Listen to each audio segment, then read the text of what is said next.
Canton neighbors. And meeting is being It's recorded. live. So Mark, you ready? Let us know when it's live. It's live. I It's can hear it live. on Facebook. Can we mute our things so that we don't get the feedback?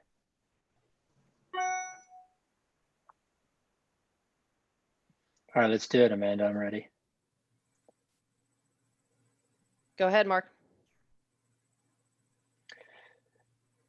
Good evening, everybody. Welcome to the November meeting of the Canton Community Association. For anybody that was watching our previous content on the CCA page and has moved over to Canton Neighbors, welcome. It's great to have you. We have a packed agenda tonight, so we're going to get started pretty quickly. I think that what we have decided to do for this evening is start with our presentations. We are very fortunate in that we have the Comptroller of the state of Maryland, Peter Franchot, with us, and a number of other great updates and folks who are going to be speaking to us. So I'm not going to take up too much time other than just to say welcome. For anybody that's joining for the first time, this is the public meeting of the Canton Community Association. We are your neighborhood group of volunteers working to make Canton more happy, more healthy, more welcoming, more inclusive, more effective. If there's anything that you would like us to be doing to make life in Canton better, please reach out to us. You can email us at info@cantoncommunity.org. You can email me at president@cantoncommunity.org. It is an appropriate time to make a pitch for folks to join the Canton Community Association. The cost is $10 a year. I repeat that, costs $10 per year to become a member of the Canton Community Association. You will receive our wonderful monthly newsletter, information about all the goings on happening in Canton and around the city, and obviously the ability to join and participate in all of these meetings. So with that, assuming you are ready for us, Mr. Comptroller. Yeah. Fantastic. I am going to throw it over to you. We are very fortunate, as I said, to have with us tonight the Comptroller of the state of Maryland, Mr. Peter Franchot. Why, thank you very much, Mark, and thank everyone. And trust me, technical difficulty makes me feel semi-normal since I've had so much of it over the past months. But thank you for letting me swing by. I'm all about whatever the Canton Association wants me to help with. Just count me in. Frankly, the entire city of Baltimore. Anything that I can do as Comptroller of the state to make life somewhat more feasible and help patch where I can some of the inadequacies that we have because of the pandemic, I'd like to be included. And for example, we have a Board of Public Works meeting tomorrow where we will be spending almost $700 million, I think, in taxpayers' money on various contracts, one of which is healthcare for state and public employees. But I digress. Let me start just quickly, and I'll only take a couple of minutes because I would like to hear from your officers and anybody who has questions on the line. I'd like to give my cell phone number. It's this is my personal cell phone, 301-332-1961. I give that out so that you, your officers, your members, if they have something that needs my attention or my help, they can text me, they can voicemail me.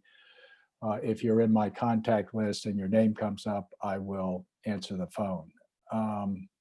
Secondly, I just want to apologize on behalf of government generally. We have completely dropped the ball. Obviously, it's not Delegate Clippinger and myself who's done it, but the federal government has just gone absolutely bonkers in their incompetence in dealing with this virus. It's coming back like a forest fire, out of control through the whole country, but it's also really, really dangerous here in the state of Maryland. And I urge everybody to, take caution, use your own common sense, but I'm not having any Thanksgiving dinner at great distress to my family because we've always gotten together, but it's just too dangerous until we get further clarity as far as vaccines and get it distributed. Having said that, the first stimulus plan was quite successful. 70% of small businesses in Maryland benefited from it. We got almost 12 to $13 billion from the federal government in stimulus relief for everybody. That stabilized our economies and firmed up our tax revenues, because the income withholding that normally doesn't come to us when we have a big downturn in the economy. Turns out that this paycheck protection plan that they had sent money through Maryland businesses. They withheld the income tax. So we had a relatively stable tax season. Big drop in sales tax revenues, as you can imagine. The problem is that first stimulus, which put 2.2 trillion in, needs to be replicated immediately, as in yesterday. It's over, it's expired. Is enormously beneficial, but we are headed up the creek without a paddle right now. This is really serious stuff, both on the public health and safety and also on the stimulus plan. The problem, as you all know, and it's obvious, but I don't see it publicized that much, you can't get control of the virus unless you're shutting down certain sectors of the economy and paying the salaries of people that have to pay their rent and utility bills, et cetera. That's why it somewhat works if you are simultaneously having a resurgence of the virus, getting control of it. You have to couple it with federal and state relief. I have been banging the table for several months for the governor to release up to $1 billion in relief for small businesses around the state. That is going nowhere because the Annapolis mindset is, gee, we need to keep it because we might need it for our own budgets, our own state budget, if you can believe it, next year. That doesn't take effect until July 1st. God bless the state budget of the state of Maryland. Right now, we have a much bigger crisis, which is the tens of thousands of small businesses that are literally shutting permanently as I talk, and they need to get checks in their back pockets quickly from the state. We have 585.8 million in a positive fund balance from June 30th, the last day of the fiscal year. This money is sitting, gathering dust. It's unallocated. It is completely found money. It should be immediately allocated to communities like Canton. And literally, if Luke is on the phone, if he's involved in any stuff with the legislature, this is not something that you can consider in the legislature and then vote and expect it to have any real benefit. It needs to be done literally today. The 585 million sitting there, urge everybody to stop, take it out of the checking account, take the big ledger and give the money to a group like yours. You're familiar with the folks that are hanging on by their fingernails, and you can get the money out the door quickly. I've told the governor that if he gives me the names of 30,000 small businesses in Maryland that are struggling right now, I'll get the checks out within 24 hours and put in their bank accounts. That's how serious this problem is. So it's not the rainy day fund, which has 1.2 billion, but while you're at it, you might as well tell the governor to spend half of that, because what the hell is going on if we're not in a hurricane, monsoon, tsunami, and torrential rainstorm right now? I'm talking small businesses. 5% of Maryland's 170,000 small businesses have gotten any state assistance. 5%. I mean, it is just an utter dropping of the ball disgrace, less so than the federal government because they're dropping the ball and people are dying as a result. But this is a serious inadequacy right now in the state, I guess. And you guys represent small businesses and your community. I know you represent a larger interest than just small business, but small business is where it's at right now. They are just literally going out of business left and right. It's a tragedy, every single one of them. So let me, on that happy note, stop for a moment and say I think there is a light at the end of the tunnel, but it's going to be 12 months. before we get the vaccine properly distributed and people get back to normal economic activity. The second stimulus, if it doesn't happen, it means that we're going to be in a situation we've never been in other than 1916 when the state went bankrupt. I hate to say that because I'm the comptroller and the tax collector, and I appreciate what the state budget is spent on, but no second stimulus, it's just mind-boggling what we're going to see as far as the economy, because and I won't repeat myself. Let me just say that anything that I can do to help with the economic recovery and the fiscal future of the state starting a month from now, I will do. Anything I can do to help you guys in the interim survive. And that's the operative word here, survival. I guess on that note, I'll turn it over to Chairman Clippinger or someone who probably has more clout than I do and can move the needle a little bit. But my heart goes out to the people that are sick. This is a devastating virus. I have neighbors in Tacoma Park that have had moderate to mild cases of COVID. And they, to a person, talk about stark mental terror that they were going to get a serious case.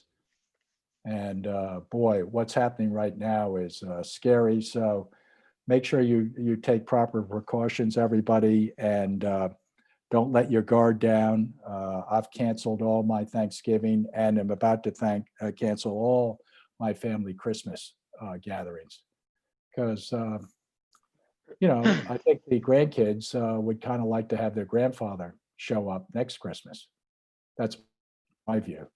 So let me turn it back to you, Mark. Thank you for your leadership. Thank you for running for office that I believe you did. And thank you for participating in the public arena. Anything I can do for you guys. Joy Giordano's on the line. She's an expert in all things Canton. And Joy, make sure you post your contact information.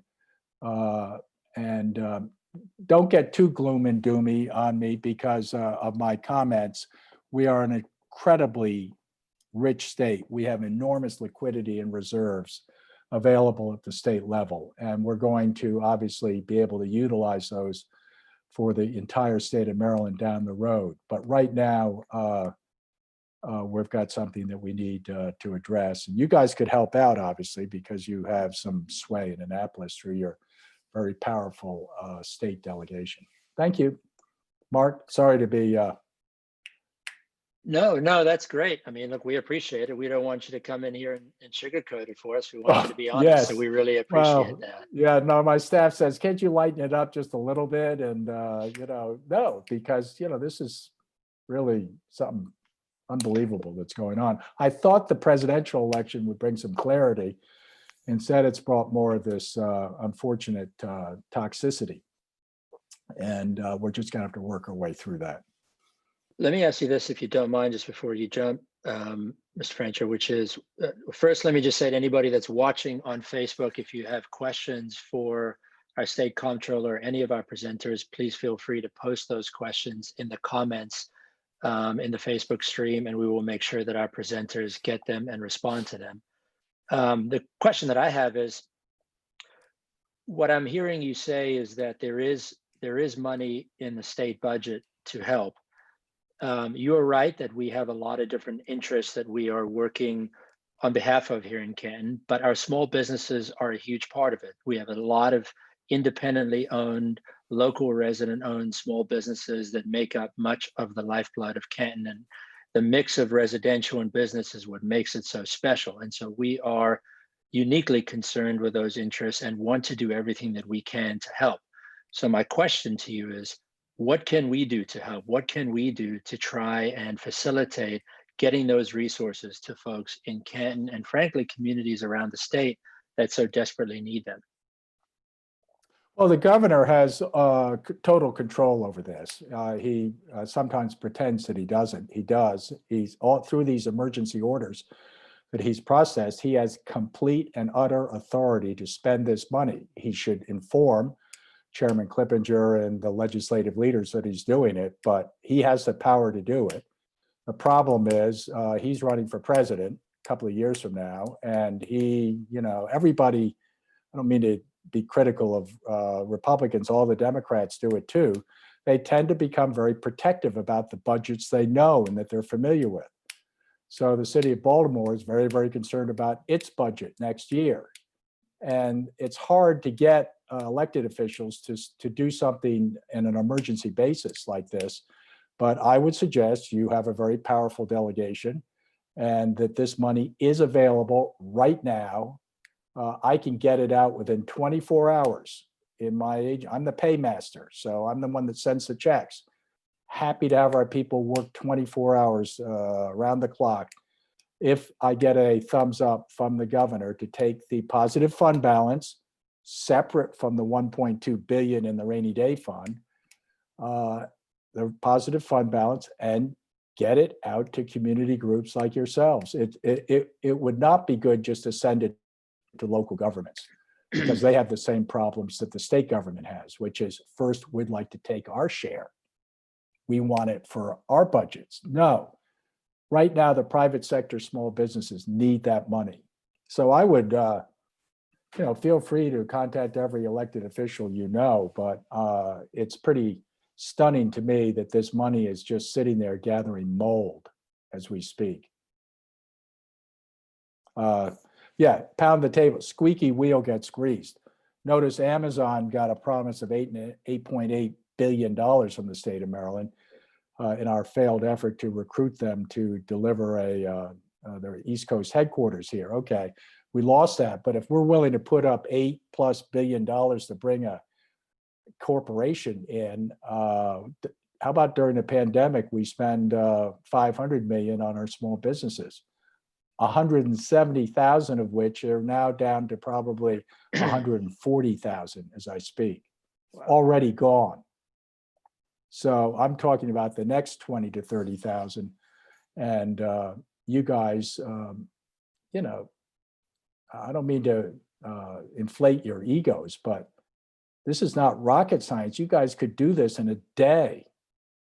Mark, you and Amanda, Maura, Vic, Doug, your officers could take a checkbook and literally walk up and down your business areas and write checks for people that it's not perfect. There'll be a little bit of abuse, I guess, somewhere in some communities from folks that are writing checks to people that don't deserve them. But the vast majority will be, I think, crucial as far as life or death for these particular businesses. I mean, look at them. Many of them have had no traffic, no revenue for 200 days. Now, how can we expect them just to go on? We want them, obviously, and we want to close. This is why I like melding it with the virus. We're trying to control the virus. Well, in order to control the virus, we got to be able to stop the liberation movement to open up small businesses because they're not getting any revenues. We have to give them revenue. And this is, in a small way, a $10,000 or $15,000 no questions asked check will make the difference. I know it doesn't cover the cost. It's almost more just an expression of, we hope you survive until February when, in fact, there could be a second stimulus. Yeah, thank you. Good question. And I don't mean to filibuster all you guys, but you've got my cell phone number. You can communicate with me on anything.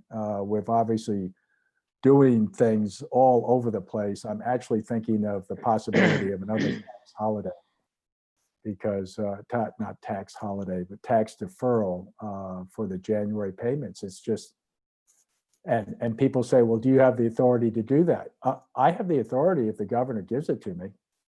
And, why not, right? I mean, the virus is going to peak over the next month and a half. So why are we out collecting taxes on January 15th from people that are suffering? Let's defer it. Okay, I just threw that in for if there's any press on it, that is newsworthy. Don't hold me to it, but it's something we can do unilaterally. But any ideas you get, Mark, let me know. One quick question, if you don't mind, and thank you for that. I see in the chat from Doug, which is an issue that is very important to this community is the proposals of the Kerwin Commission. And so the question becomes, and maybe the response is that it comes from different buckets, but would there be sufficient funding in the budget to fund the Kerwin Commission proposals as well as support local businesses and folks through this pandemic? Whether you use the 585 million for small businesses or not, there is not enough money. Kerwin has to be taken back by the architects. When they designed it, they had no idea what we're facing as far as the economic consequences of the pandemic. Whether it's well-intentioned and essential, I actually support a lot of the reforms. You cannot pass the Kerwin report over the veto of the governor. It is fiscally impossible. And I just pray to God that the supporters of Kerwin realize that we have to go back to the table and do some reshuffling and redesign of the reforms. If you push that through, it will cause what happened in the Thornton Commission. Remember back in the early days of 2000, I was in the legislature, we passed the Thornton Commission. That was only adding $2 billion a year, not $4 billion a year. We passed it assuming that Kathleen Townsend would beat Bob Ehrlich for governor, because she's a Democrat and a Kennedy. We thought, hey, that's a shoo-in, 2-1 Democratic state like Maryland. And we were all promised that Kathleen was going to support an increase in the sales tax to pay for Thornton. Well, she lost, and Ehrlich had no interest in raising taxes. And we for 5 years, we struggled shoehorning Thornton in to a budget where there was no room for it. Kerwin is a different magnitude. We have a much more serious economic downturn. I can say fundamentally, Kerwin does need to be implemented in a very targeted way, but you got to take a year off to redesign it. And I'm not criticizing the architects or the supporters like Luke and others. I'm just saying it's impossible. Okay. From a fiscal standpoint. But okay.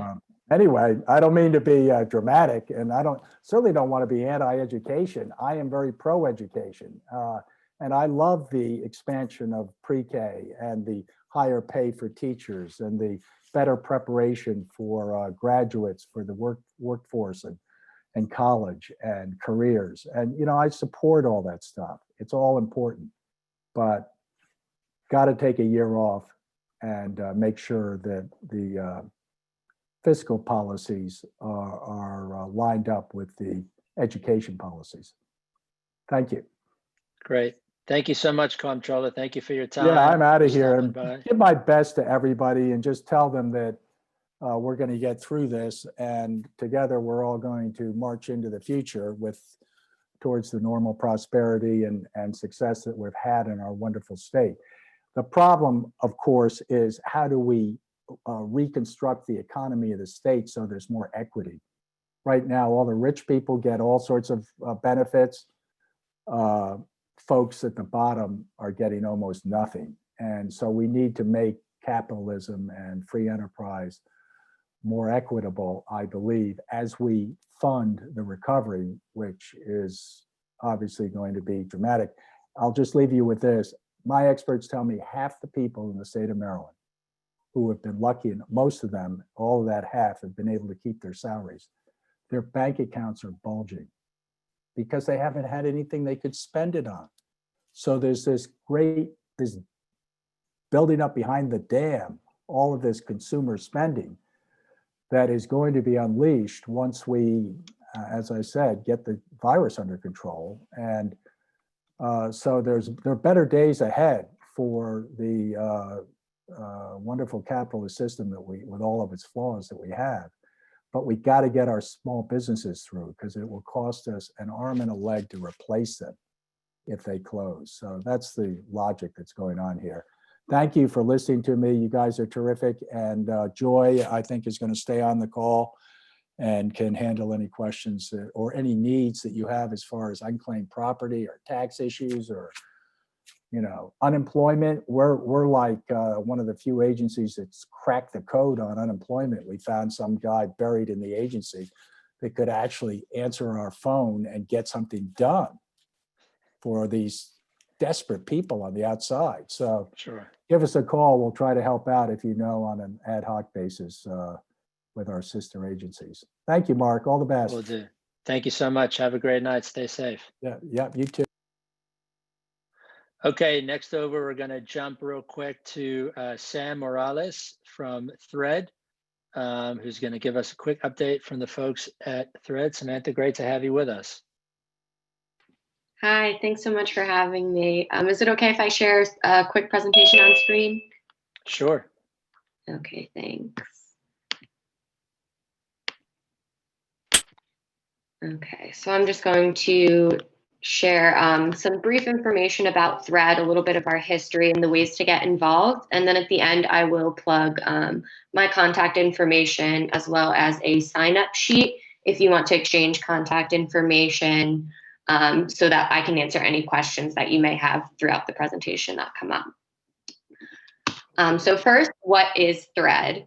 Thread is an organization that is founded on the basis of the belief that isolation is something that affects all of us. So regardless of where we're coming from across Baltimore City, we can feel lonely, especially in current times with the pandemic, leaving us all cooped up in our homes pretty much 24/7. So what Thread does is we introduce people to build new relationships across lines of difference, whether that's their class, race, or zip code, to form a relationship and support each other. We firmly believe that everyone has something to gain and something to give. So just by facilitating these introductions to a neighbor that you may not have otherwise had the opportunity to engage with, or a youth in our city, you can both grow as a person while giving back to your community. And the way we structure this is around our young people who are facing some of the most extreme barriers in our city. And that is the youth who is performing in the bottom 25% of their class at 6 different Baltimore City public high schools, including Patterson High School and Dunbar, right around the corner from you in Canton. And we take these young people and weave them into meaningful relationships and kind of form a supplementary family around them, in which we really drive home the value of building together, coming up with an autonomous journey and supporting each other through the ups and downs, whether that's supporting a student by helping them study for a test or having them help you cope through the loss of a parent. These relationships are really meaningful and deep and transcend any sort of differences. So does this work? The answer is an absolute resounding yes. Here at Thread, 100% of the students who have become enrolled with our program have stayed committed for a full 10 years that we make organizationally, no matter what.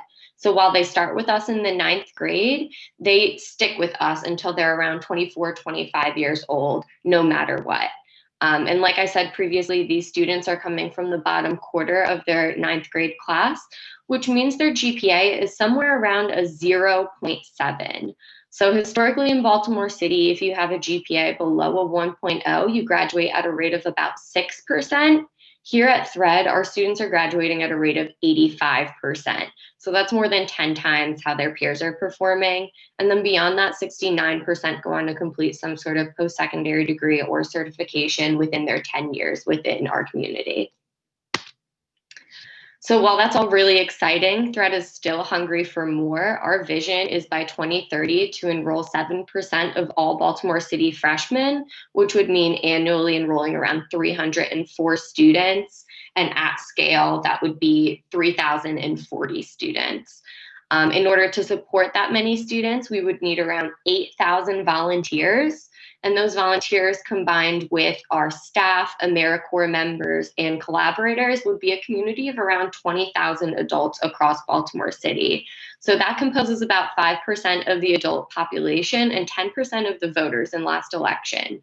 So this hints at the fact that Thread is not just here to fundamentally shift the graduation rate in Baltimore City. We can make really lasting changes by integrating our city in a community of mutual care. So how do we do this work? Thread volunteers typically come in 3 different shapes. Those would be our family members who are doing the on-the-ground support with the student day-to-day, our volunteer leaders who are coaching young people as well as other volunteers, and our Thread resource teams who are individuals who are able to offer specific sets of skills or services to help support the organization and our mission. So in the 9th grade, a Thread family typically has a ratio of 4 volunteers to 1 student. So that 1 student is connected with up to 3 family members who are meeting with them once a week and just engaging them in a meaningful way, whatever that means for your lifestyle. And those family members learn to lean on each other for support while coaching that young person. And they also are guided by a head of family.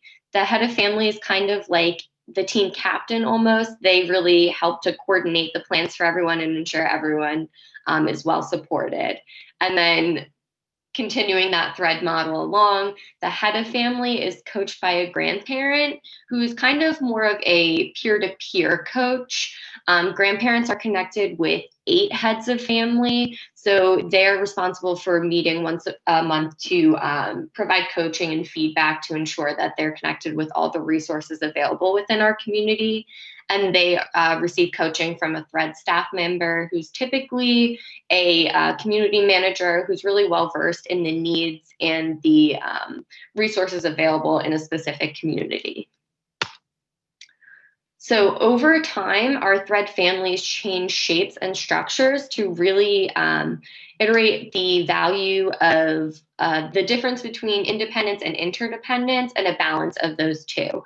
So in years 1 to 4, while that ratio is 4 to 1 of volunteers to students, by year 5, we notice that those students need change. So they don't need as much direct support and can kind of rely on each other a little bit more.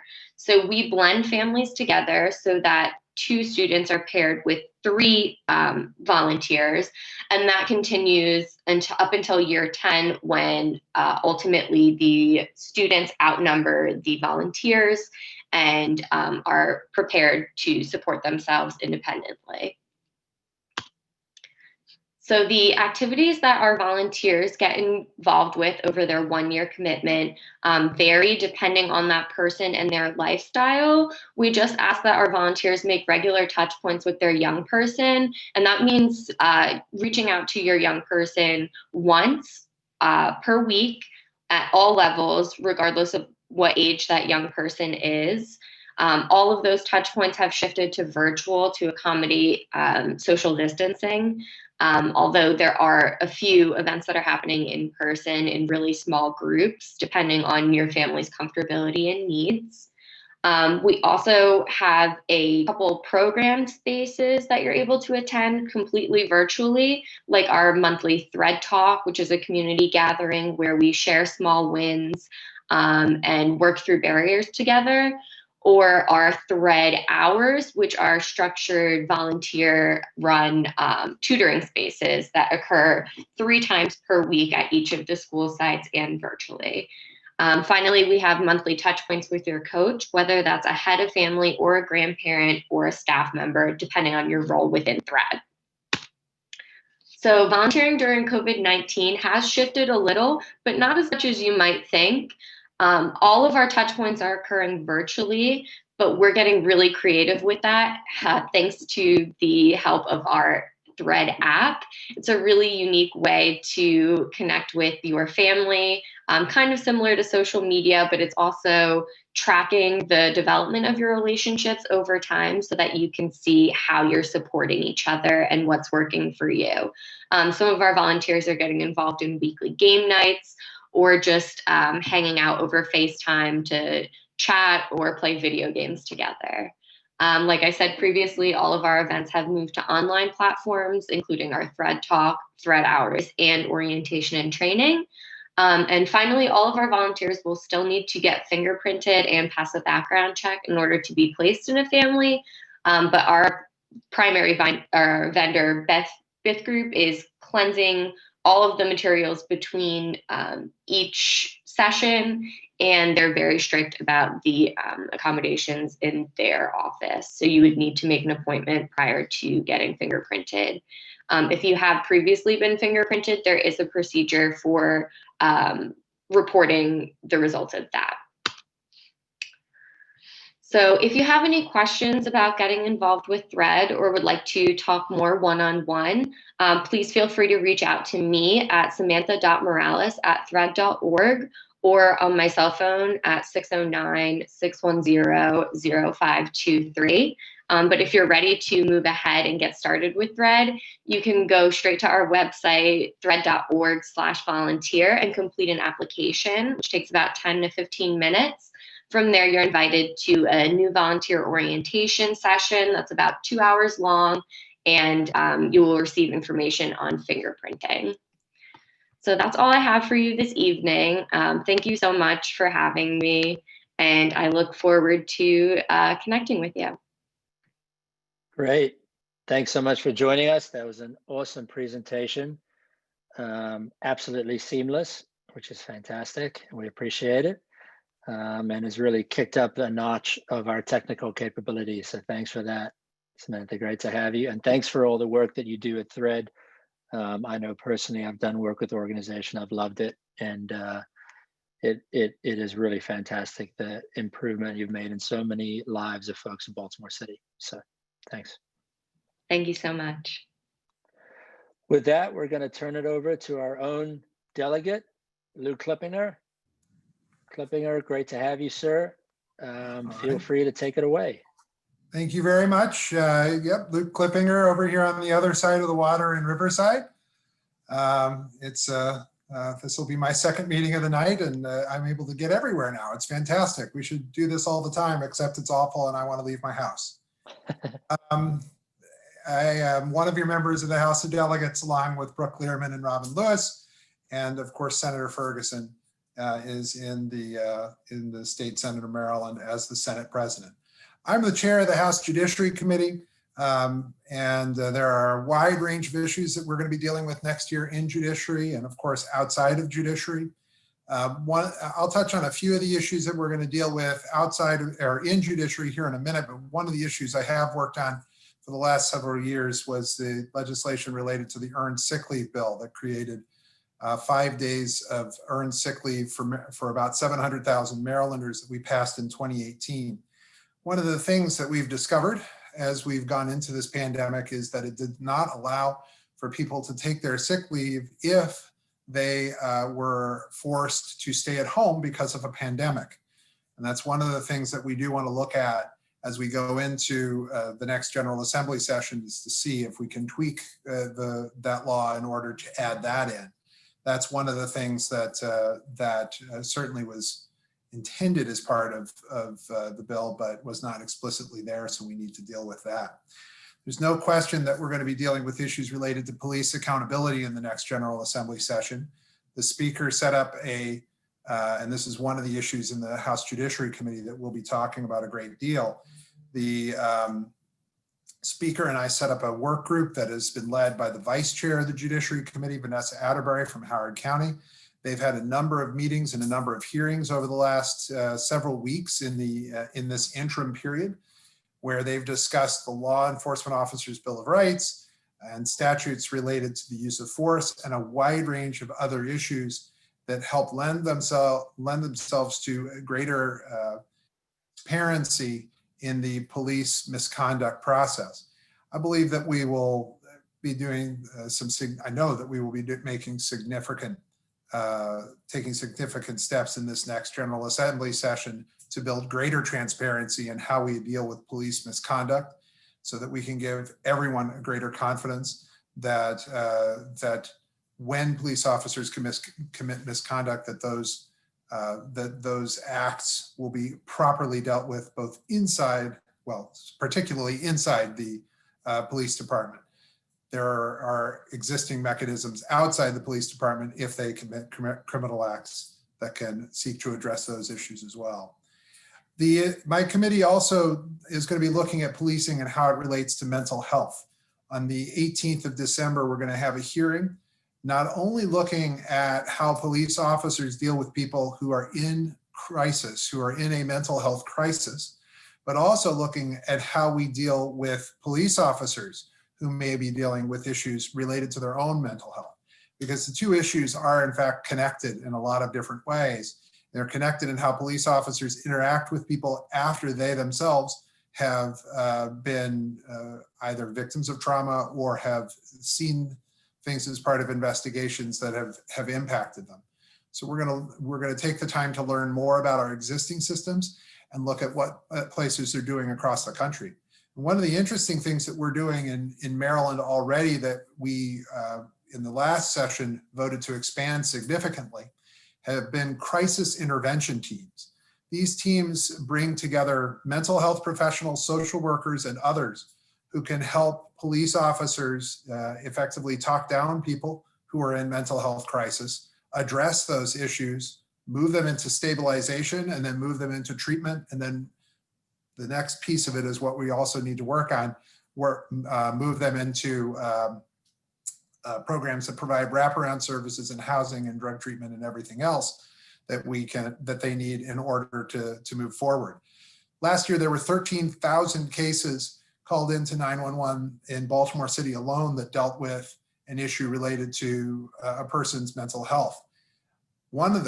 Another piece of good news is just in the last couple of days, the behavioral health BHCD here in Baltimore and 17 different hospitals in Baltimore County, Baltimore City, Howard County, and Carroll County were able to receive a $45 million grant that will stretch over 5 years that will seek to expand these crisis teams in each of those jurisdictions, creating 18 of those teams here in Baltimore City, so that we can build to a situation where if police officers see people who are having a mental health emergency, the first step won't be an emergency evaluation and going to an emergency room.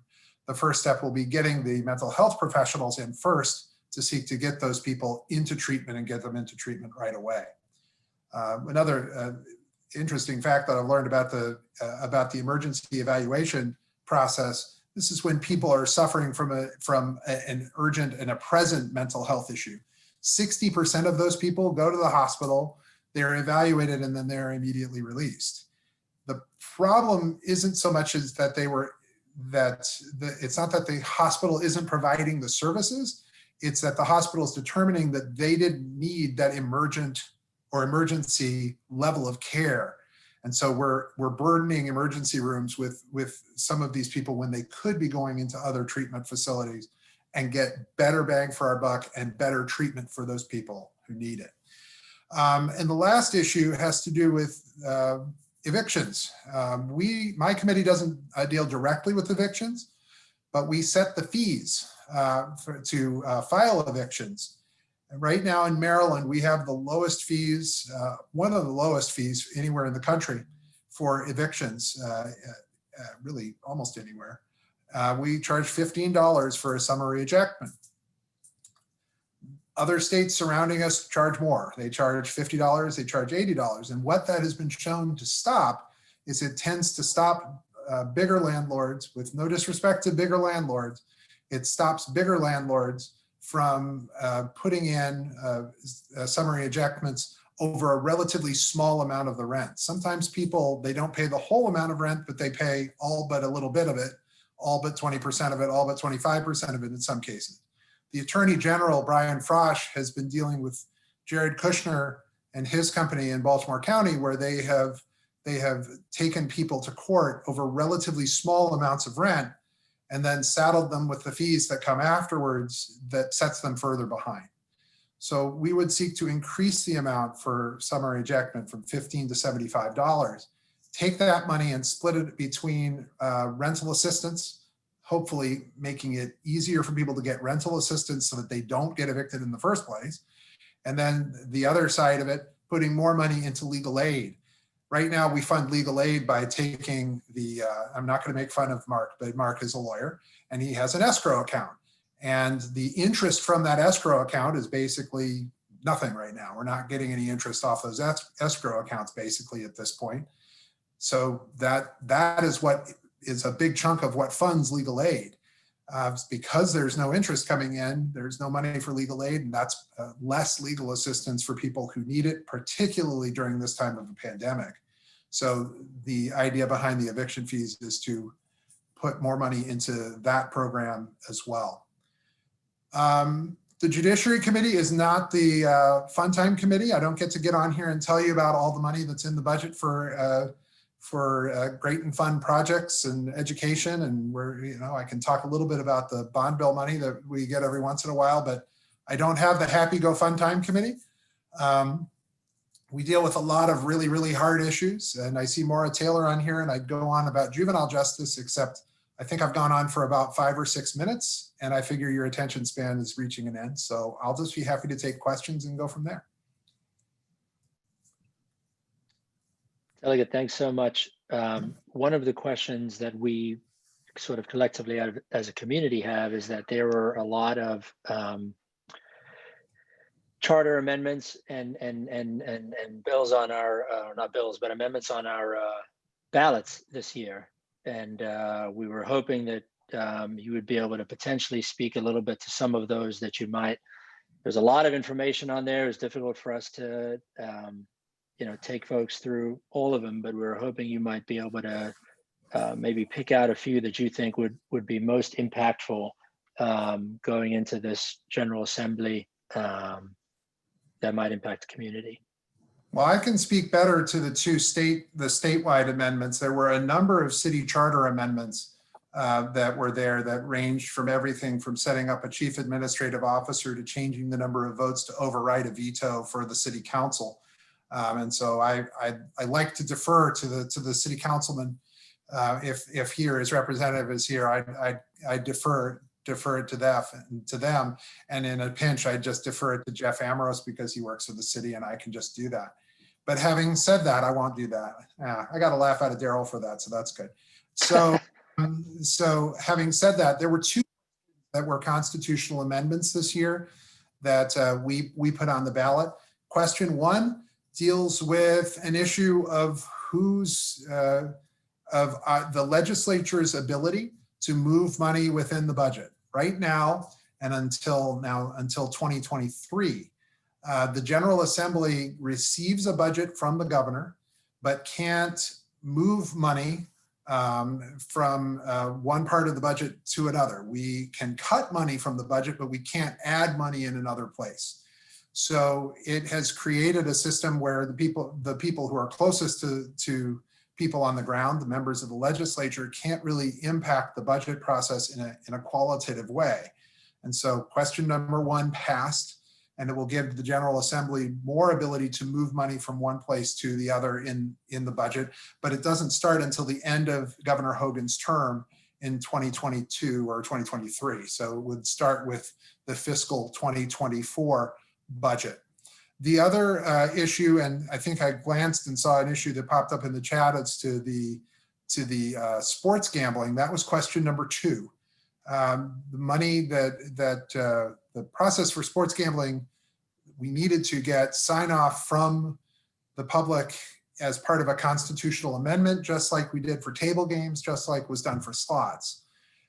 So what was done is just that. There's not yet a structure in place to actually set up the process for where these sports gambling facilities will be, whether they'll be separate from the casinos, whether the casinos will be allowed to do it and others will be allowed to do it, whether there'll be online portals to do it. There's a range of different questions that we'll be dealing with in the next General Assembly session as we try to figure that out.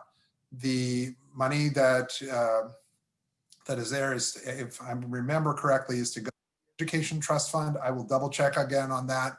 That again doesn't come through my committee, so I just need to remember exactly what that bill said. But having said that, The idea was that there is a source of revenue there for sports gaming that other states surrounding us have been using and have tapped into. And so we have effectively joined the party.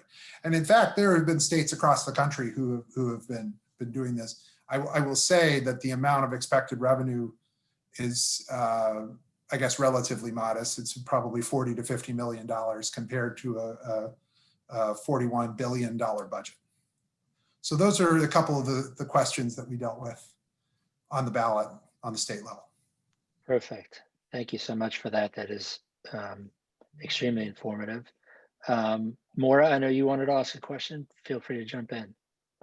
Yeah, thanks. So I think if the pandemic has shown us anything, it's how much we needed the blueprint money, because the inequities in public education have just been highlighted. I don't know if you were here when Comptroller Franchot was speaking, but one of the things that he said was, we just need to not talk about that this year. We need to put it off for a year and redesign the whole thing. We can't do this, like all the money. And so, as you might suspect, I'm not in agreement with that position, but I'm wondering where you see the General Assembly going, understanding, of course. I remember there being a clause in the legislation for an economic downturn kind of clause in terms of the funding. But, as you know, we passed the bridge to Kerwin, so we're okay right this second. But if we don't get this done, our kids are going to lose a whole year of the funding that they need.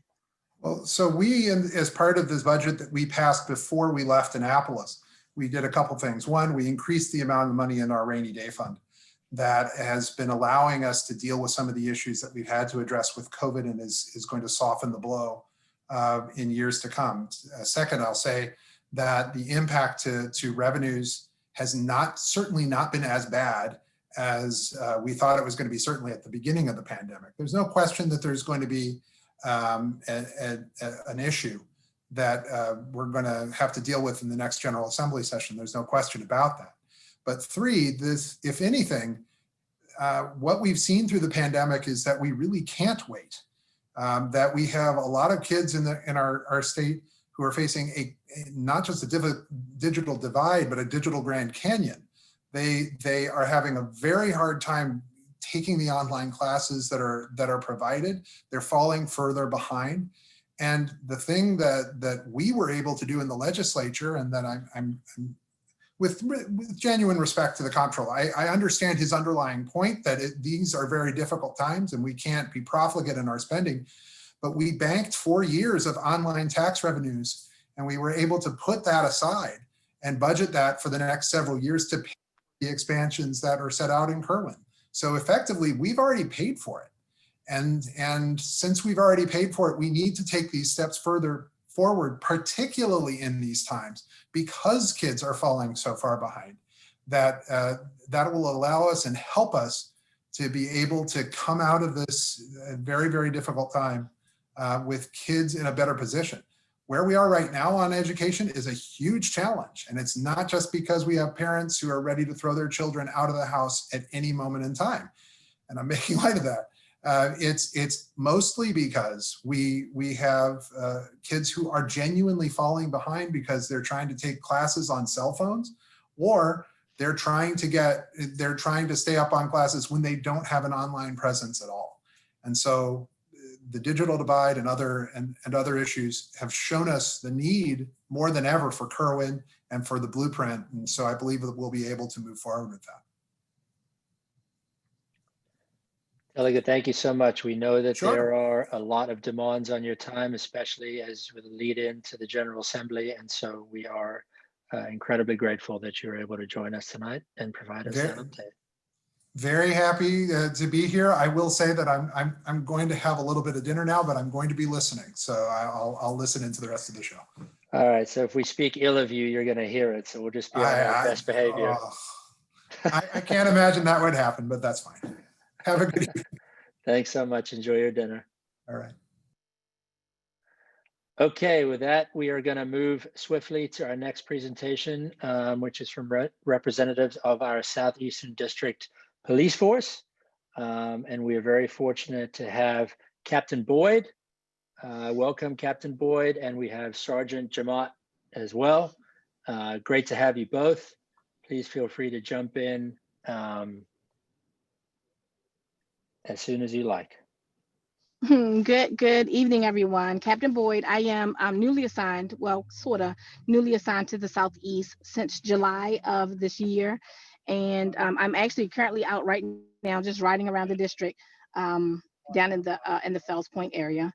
I am available to answer any questions that you all have. And Sergeant Jamat is also on the call and he can assist me if necessary.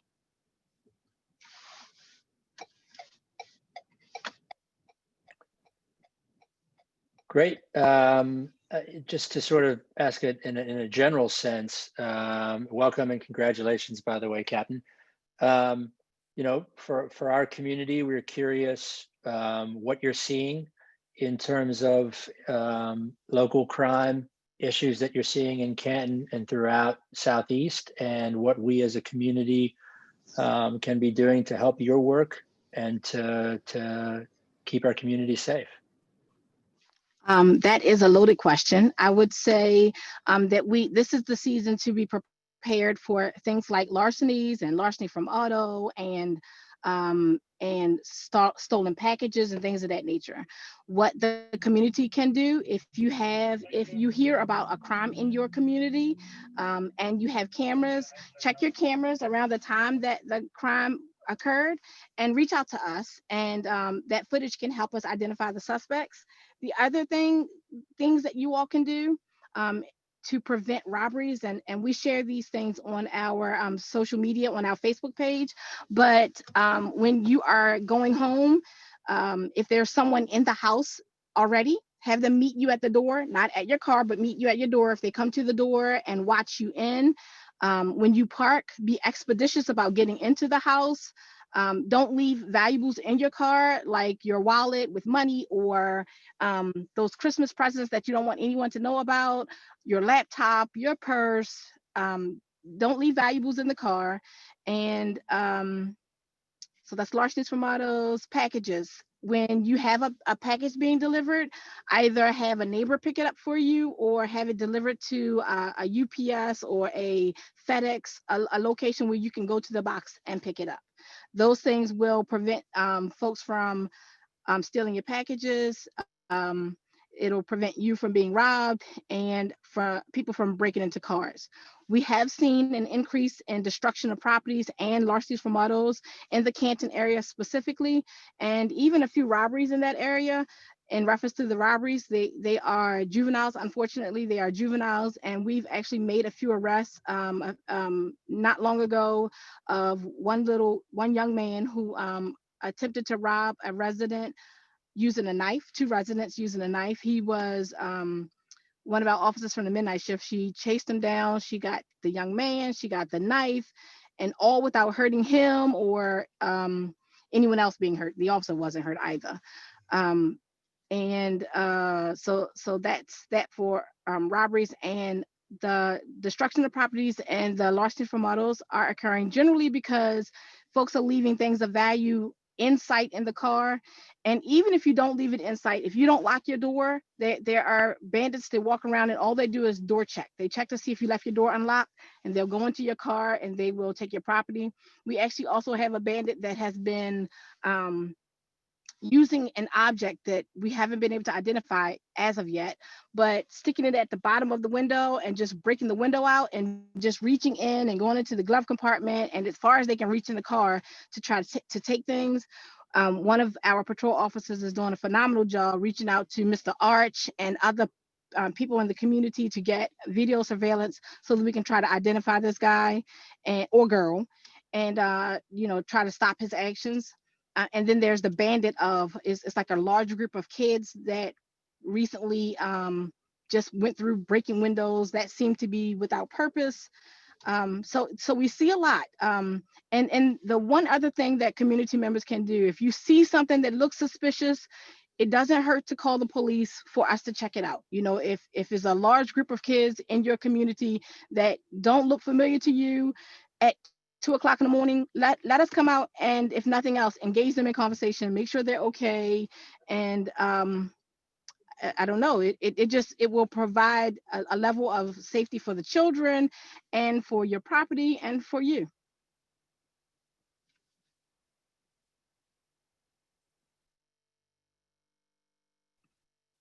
Great. Very, very helpful. Thank you, Captain.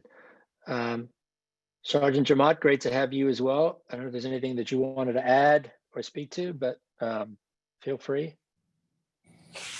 Good evening, everyone. I just wanted to add one bit. The Southeast District will be hosting a turkey giveaway next week, Tuesday on the 24th. We're currently trying to see if we can feed 150 families. We have, at the moment, we have 85 turkeys that are being donated, and we're looking to see if we can possibly get more, and we can meet our goal of 150. That will be held, like I said, on the 24th between 12 noon and 3 p.m. And what we'll do is we'll have it set up for the individuals to drive their vehicles to the Southeast, and we'll have like an assembly line. They'll pull in, we'll give them turkeys, a box with different assortments of food that they can cook for Thanksgiving, and they'll continue on. We'll also have it where any individuals that don't have vehicles can walk up to the station, and we'll provide them with food and turkeys as well. So outside of that, December, we will also be doing a toy giveaway. We're still in the process of getting that established, and I'll let you know the particulars of that as we make it happen. Can we assist with that? Can we donate turkeys, help raise money for the turkeys to help meet the goal? Yes, please. What's the best way for us to do that? You can contact me directly, and I can coordinate with you to get it done. Okay. Yeah, we will do that. We would love to help. Thank you. Okay, fantastic. Well, thank you both for joining. It's great to have you. Thank you for Hey, everything Mark, you do Mara to had a keep quick our question. She was asking if there are any other foods Oh, needed got or it. anything like that. I'm not sure if they know at this time. So as far as other food items, we could probably have donations of that as well. But we have an organization that's providing us with 150 boxes of different assortments of food that can be cooked for Thanksgiving. Not sure exactly what's in that those boxes as of right now, but if anybody wants to donate any other items, we'd be happy to take them as well. Okay, great. We'll reach out and coordinate with you and help to make that happen. Thank you so much, Sergeant. You're welcome. Thank you. Okay, and we are going to move on then to Martina Robinson, who I see has put on your video, so you should be good to go to tell us about a research project that her and her colleagues are doing from Coppin State University, focused, I believe, on Canton. Yes, yes, yes. Good evening, everyone. I'm Martina Robinson. I, as well as my two group members, attend Coppin State University. We are senior nursing students, and we have chosen to do a community assessment on Canton. So the purpose of our project is to just cover or assess or survey the overall strength of the community. And of course, that entails healthcare access, transportation, and groceries, as well as, just like this meeting, any kind of community associations that you have with the community. Some questions that we have, and me and another group member actually came to the community, and we were at the Target. We visited Target twice just to stand out there ultimately and just basically ask people questions in reference to the community. We also had other questions just in terms of how COVID has potentially affected your community. And I've already heard a lot about small businesses, so we had questions about that as well. And also, we've already heard about the increases or decreases in different types of crime. We had questions about community togetherness, neighborhood watch, and who else we could contact in order to delve a little bit deeper into questions in reference to the community and how we could get our survey out to more residents. So we came into the community on the other day. We actually had like a code where someone took a picture and it automatically opened up a survey for them to answer specific questions in reference to the community. Because of COVID, you know, we didn't want to go around with papers and pens and stuff like that. So that was a question that we had as well. How could we get our survey out to more people in your community instead of just, you know, coming to the community at every time? Well, one of the ways that we can help with that is I'm assuming it's something that can be done digitally. So if you send it to me or send it to us, we can send it out to the members of the community via our email listserv, as well as put it on our social media. And we should be able to get it out to a whole lot of folks in the community that way and assist in your research. Okay. And do I just reach out to you in reference to the other questions that I had in reference to COVID and the small businesses as well? Yeah, I mean, that works. You can reach out to me. I'll make sure to have the folks from the board engaged. And then to the extent that we want to include folks from the community in the conversation, we'll do that as well. But we want to help assist in your research as much as possible. Perfect. Thank you so very much. We appreciate your time. If you don't mind me asking, what is the timeline that you're looking at in terms of how long you're going to be doing the research and when you expect the results to come out? Our project is due December the 2nd, the beginning of December. So we still have some time. Yeah, we have a lot of time actually. Okay, great. Sounds good. If you send that to us, we'll make sure to get it out to the community. Perfect. Thank you so much. Of course. Thanks for joining and good luck. Okay, we're going to jump over to my man, Jeff Amoros from the City Health Department with an update for us as we move into the colder months.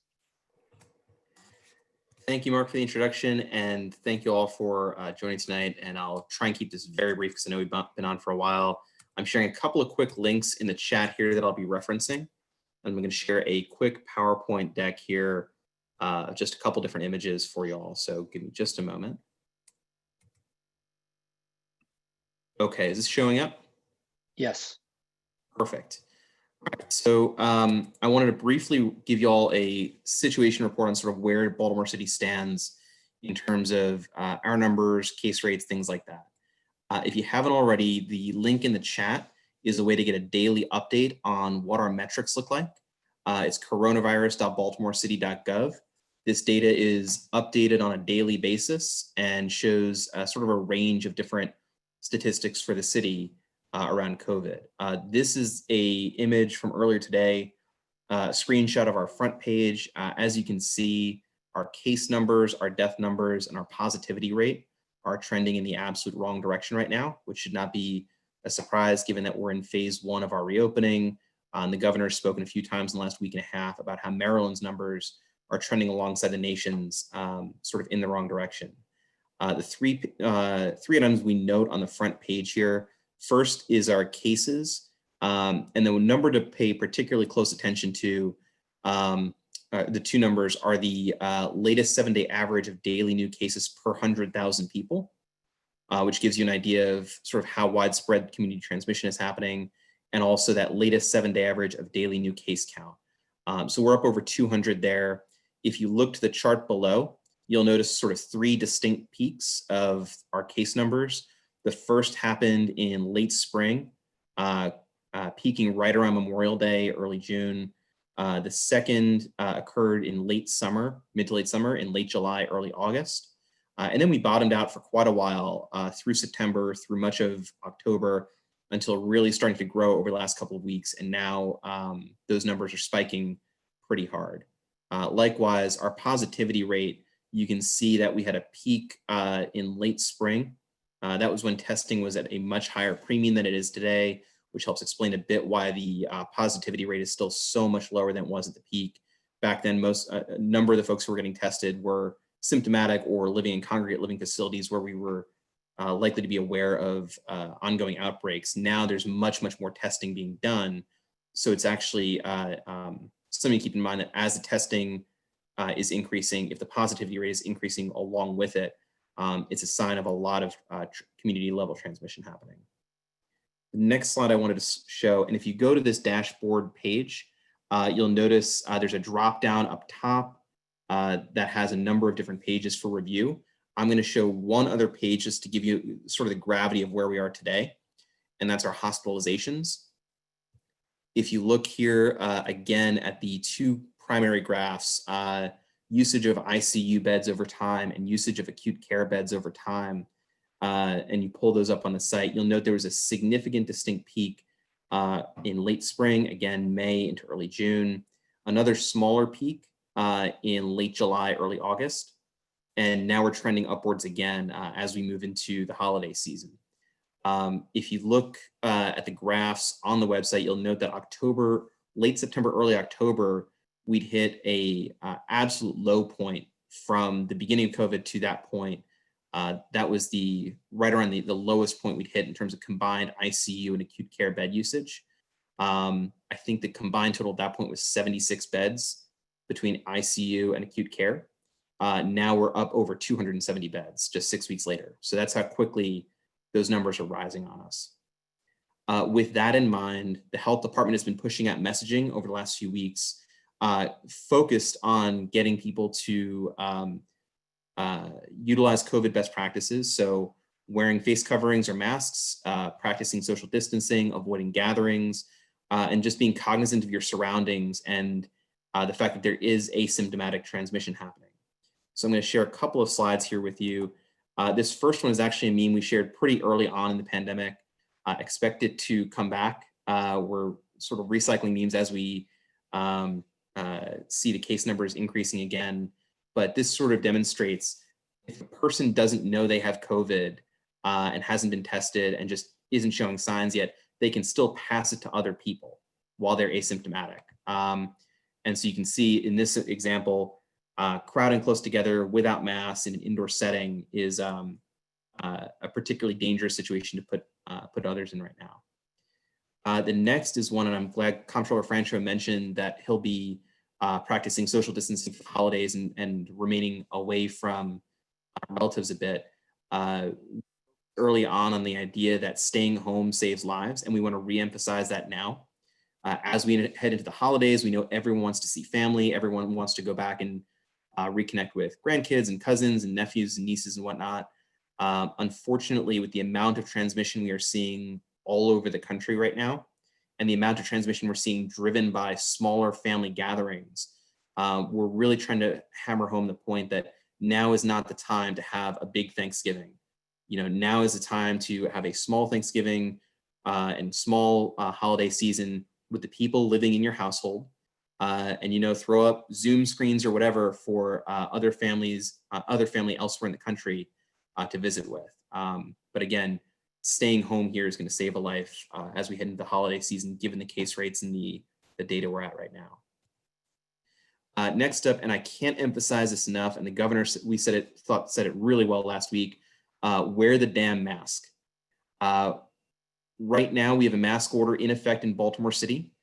We clarified it. I'll post the link in this thread after I stop sharing my screen, but the masks are absolutely imperative in reducing the spread of COVID. And we continue to see folks either not wearing their masks or wearing them incorrectly, just covering their mouth, on their chin, hanging off of their ears. It really needs to be covering your nose and mouth at all times. And we've adjusted our mask order to really emphasize if you are outside of your home, you should be wearing a mask.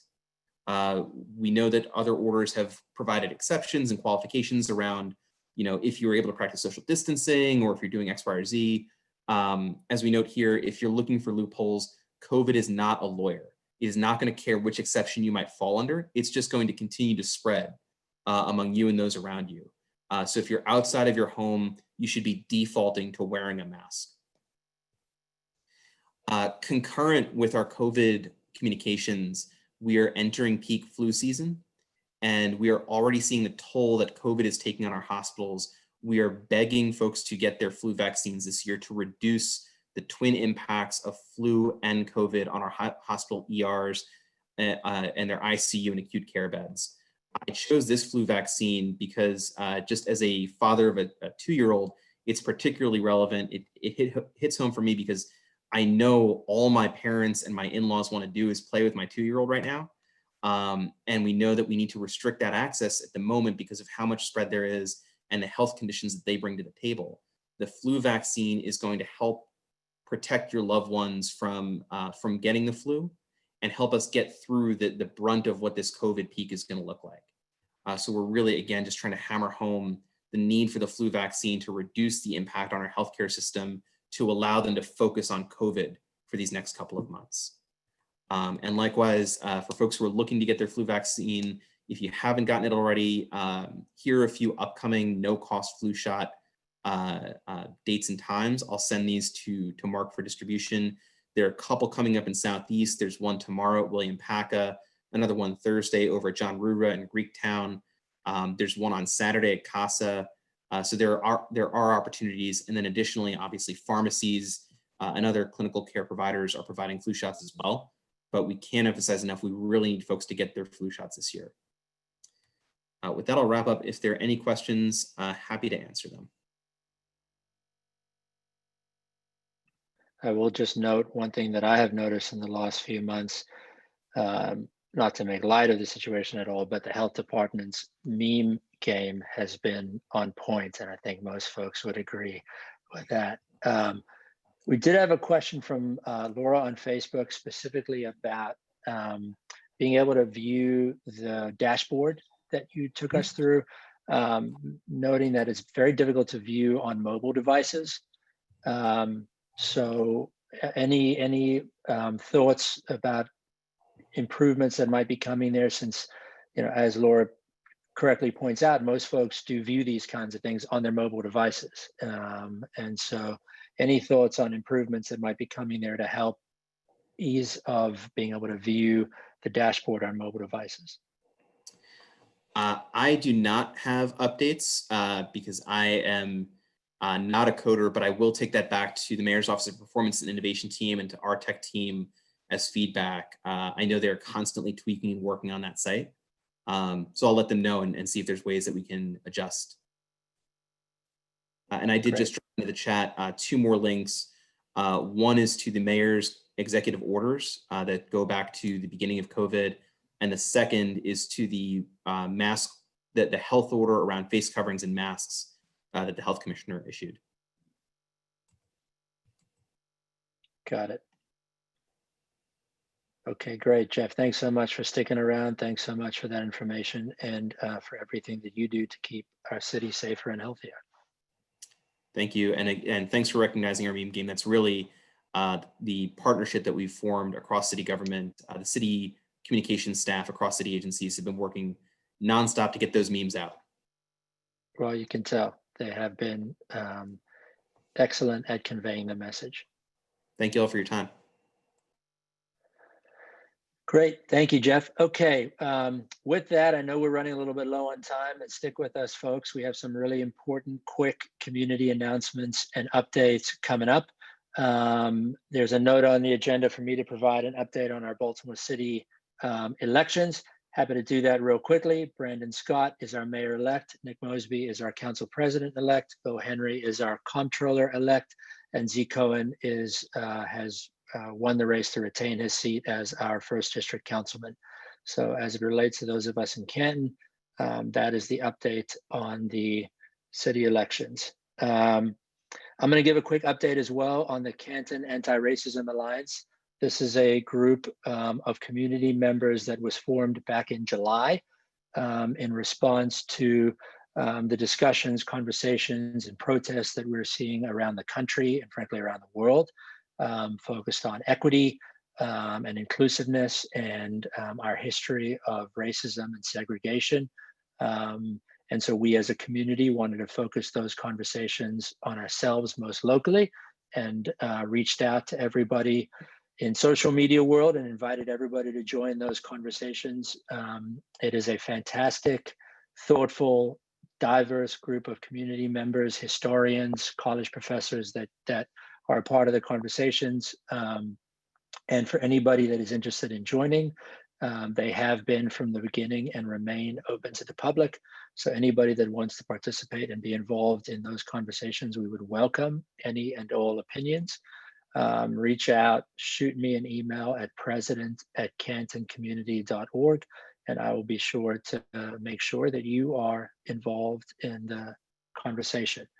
The most recent update from that organization is, I think, or that group, as most folks saw, a letter was submitted to Mayor Young earlier this week requesting that he remove the statue of Captain O'Donnell in O'Donnell Square. And that was the product of months of these community conversations that we've been having. And so that is the most recent update from that group. And as I said, for anybody that would like to be involved in these conversations, we are hopeful that they are going to be continuing for many years to come and result in a much more welcoming, open, equitable community. And we welcome anybody who's interested in participating, and thank everybody who spent so much time and effort attending those conversations so far. With that, I'm going to throw it over to Bull to give us an update, or more appropriately, Matt Lazinski, on the O'Donnell Square Business District.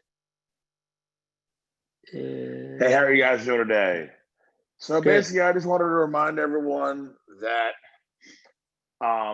if you can order from a restaurant or a store or a shop or anything and pick it up yourself, that is much better for the restaurant. I know a lot of us, I'm sure many people listening have been very frustrated with Uber Eats or Grubhub or DoorDash or something taking forever or messing things up. This happens very often.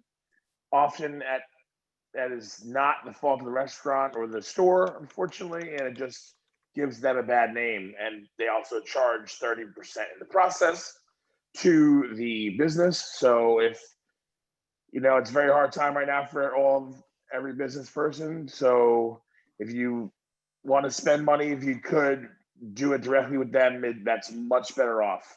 Obviously, any money that you spend with us is great, but if you do it directly, it's much better off for the business. And I promise you, you have much better experience as the individual business is in full control the entire time without the meddling of a third party who doesn't really care about either of us, but making money.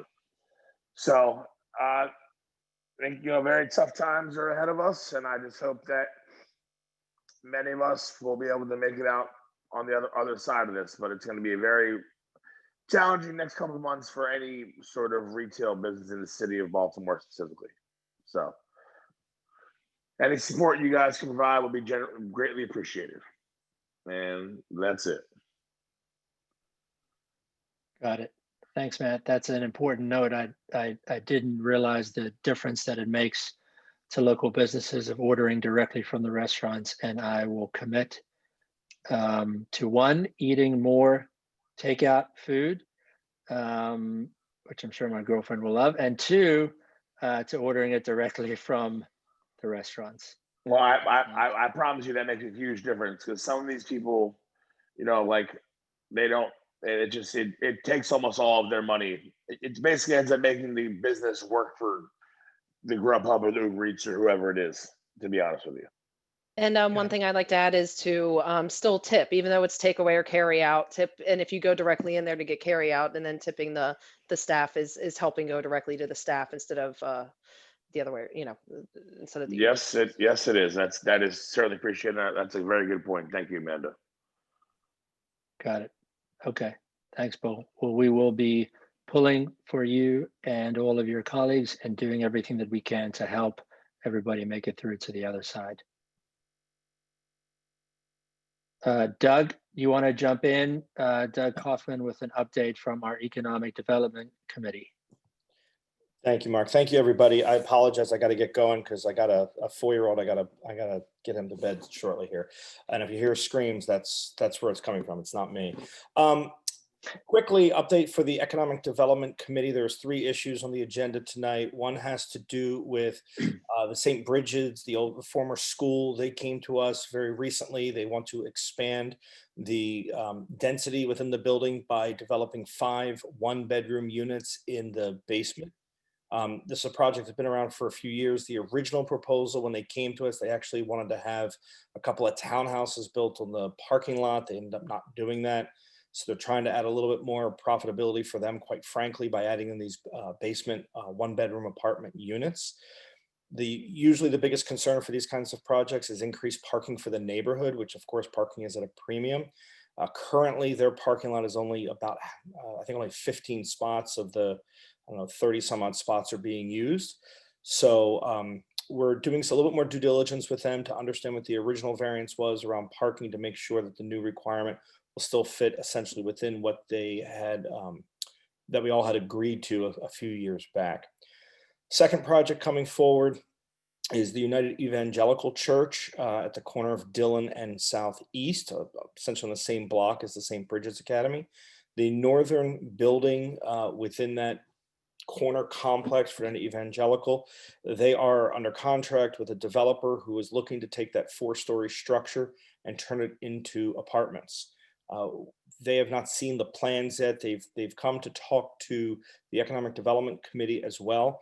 As a result of the way the zoning code is written, they actually do not need to provide parking on site. We don't have any leverage to go back to the city to demand parking or stop the project because of parking. And they've actually been able to get the parking approved through the city, even though the project isn't moving forward. So the update is that this is going to become, well, they haven't finished their due diligence period or process. So it may not happen at all, but if it does happen, we'll probably know more probably in the spring if it's going to be going forward. And if it does go forward, there'll be, I believe it's 13, maybe 14 apartment units coming into that north side building of the United Evangelical Church. The church will remain, they will continue operations. I'm going to put in the chat section my name, email, and phone number. If anyone wants to talk to me about either of those projects or the next item, please feel free to give me a call or shoot me an email and set up a time. I'd be happy to do that in more detail. These issues are fairly complex and nuanced, and I know it's not great to do it quickly this way, so I'm happy to take the time to talk to whomever. And of course, if anyone wants to get involved with the Economic Development Committee, it's a really good committee. I'd be happy for anyone to start zooming in on our calls and talk about those issues. Moving to probably the bigger, more notorious item on the agenda from the EDC perspective is Lee's Pint and Shell. They have come to us very recently to request to get a balcony installed on both the Linwood side and the Hudson Street side of the building to allow tables and chairs upstairs for increased seating capacity, obviously outdoor, helping with exterior or keeping people outside during coronavirus, but obviously once the pandemic is at bay, obviously an amenity for that business as well. Through the process, I think one of the best things about this has been the neighbors have reached out in very good numbers to let us know what the experience is like living next to Lee's Pint and Shell. And so there's a myriad of issues that they've helped bring to light to me personally, even if some of you already knew about it. And so essentially the CCA has taken a fairly firm position with Lee's Pint and Shell that we are happy to discuss this balcony with them, but essentially first and foremost, we need to get these operational issues within the bar and restaurant much more understood and clarified. And we would like to get what's called a memorandum of understanding, which is essentially the rules of the road moving forward. And they've agreed to that. And those take time to put together. So originally they were going to come tonight to talk to the community to get input and support. They felt it'd be premature. We felt certainly that it would be premature. So we've asked for them to delay coming to the public to ask for support from this.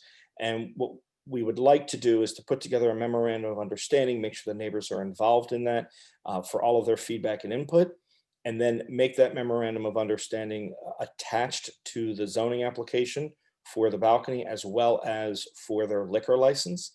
That way, if there are violations of the MOU, we will have far more leverage than we've had in the past.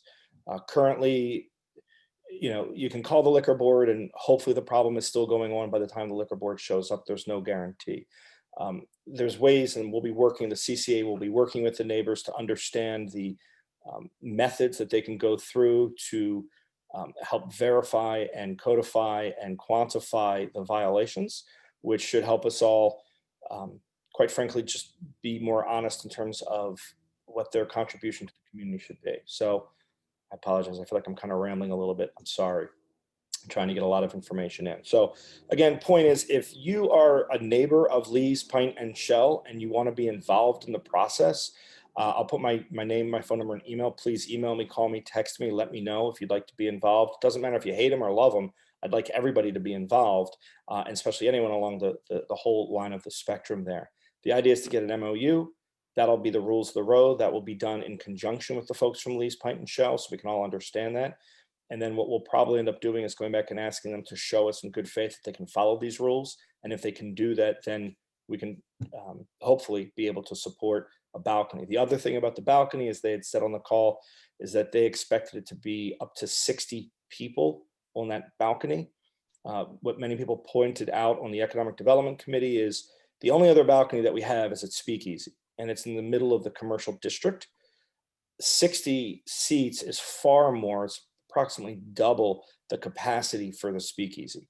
And so it would seem out of keeping with the neighborhood that that they would be able to have that many seats. And in some preliminary conversations with Lee's, they certainly agreed to that. And they understand that that 60 seats is not going to be feasible or appropriate for the neighborhood. And so I think, off the bat, they're willing to postpone this initial hearing with the city to give us more time to work through an MOU. And they're also willing to greatly reduce the number of seats on the balcony. And so far, they've been very receptive to the MOU and attaching the MOU to the liquor license. And also, potentially, and this hasn't been settled yet, but getting the MOU first and having them live by it before there's kind of any support from the CCA for any other future project. There's lots of moving issues. The people who've communicated to me already. I'm trying to send an email, hopefully tonight, with kind of an update of a lot of different issues with this, and hopefully a meeting that we can all have later this week to continue the process moving forward. I hope that's a very quick update on 3 pretty big issues for the community. Thanks, Doug. That's great. So just to confirm, the December hearing is not going forward as previously planned? I spoke with them today and they are absolutely fine with that. I'm sure it's still on the agenda with the city, but no, they're going to pull the meeting. I've already let the people know at the city as well that it's going to most likely be pulled. Got it. Okay. Thank you for all your work on that. We look forward to helping you as we can. More, let me know. Just reach out to me. I'm happy to talk. Thanks, Doug. Great. Thank you, everybody, for staying late. I know we're a little bit over time, but there's just so much good information and important information. We want to make sure we get to it all.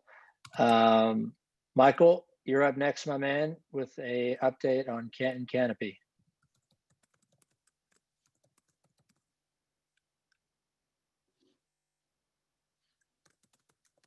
Go ahead. Hey guys, what's going on? Michael here from Canton Canopy. Just a quick update this fall, after a hiatus in the spring because of a global pandemic or whatever. We planted 57 trees this fall, primarily on Fate Avenue between Montford and Lakewood. Our plan here is in the spring to continue our way down Fate Avenue towards Conklin. We'll probably do another 3 or 4 blocks in the spring and another 3 or 4 blocks in the fall. Following that, we'd love to have you out. I believe we will organize some mulching, weeding, and pruning events over the course of the winter. So if you want to be involved, you can get on our Facebook page. It's Canton Canopy. That's where we post the majority of our events. And if you need anything, certainly reach out to us on the Facebook page and one of us will respond. Thanks, Mark. Great. Thanks, Michael. Thanks for everything you do to increase the tree canopy in our community, which we need to work heavily on increasing. So thank you for what you do for the environment and all the hard work you put in. Julie, I'm going to throw it over to you with our final update about Shop Small Business, which is clearly an issue that is a heavy focus at tonight's meeting. Okay, I'm going to be really quick. I'm going to piggyback on what Bull said, and not just supporting the restaurants, but another way you can support the restaurants is by buying gift certificates too, with the holidays coming up. So they make great gifts. When it comes to our retail, it's really easy to, shop online, go to Amazon, go to the other places, and we really need to focus on our small businesses in our community. If you don't know, we have a couple of gift shops. We have 2910 on the square. We have Best Day Ever. We have a clothing store, The Lucky Knot. We have Arcane Gallery. Most people think that maybe it's just a tattoo shop, but it is not. They sell artwork. We have Canton Games. We have Bearskin Studios. So there's several retail shops in the community. And because we're not allowed, they're at 25% for inside shopping, right? So most of the retailers, the merchants, are offering online sales with your packages being shipped. Some of the stores are making personal deliveries for their customers.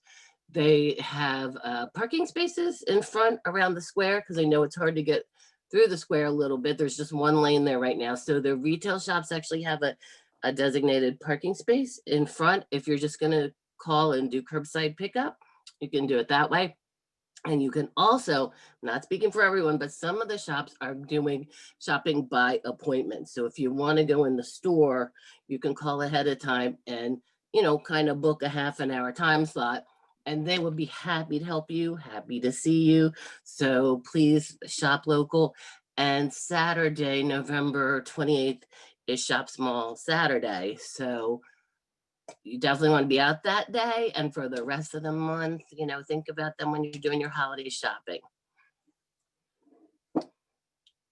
Call them. They'd be happy to talk to you. If you don't see what you want online, just give them a call, shoot an email to any of our merchants, and they would love to hear from you. Thanks, guys. Great. Thank you so much, Julie, for that update and for everything that you do. For anybody that doesn't know, Julie is the queen of our newsletter that goes out every month and is incredibly informative and a fantastic read. And Julie does a bunch of other things on our marketing committee and other work in the community. So thank you for everything that you do, Julie, for the community and the huge amount of work you do for our small businesses. Happy to help. Great. Okay, folks. Well, that is pretty much it for this evening's entertainment. Please make sure you email us at info@cantoncommunity.org if you are interested in purchasing a brick for the Buy a Brick program. The deadline has been extended to Sunday, November 22nd. We have a couple spaces left in the square, and we would love to have your commemorative brick in there. We're going to be putting in a whole bunch of bricks at the same time and looking to do a little socially distanced ceremony. If there's any other information you need, anything you want to tell us, anything you want to ask us about goings on in the community, if you want to get involved in any of our fantastic committees, if there's anything that you can think of, we probably have a committee that's working on it right now. And if we don't, we'd be happy to have you lead it. So the main way to get in touch with us is on our social media at Canton Community Association on Facebook, at CCA_Baltimore on Instagram. And if you shoot us an email at info@cantoncommunity.org, a whole number of us will get it, including myself. And we promise that we will respond and do our very best to get you engaged. With that, I'm just going to say, stay healthy, enjoy spending time with loved ones via Zoom for the next few months.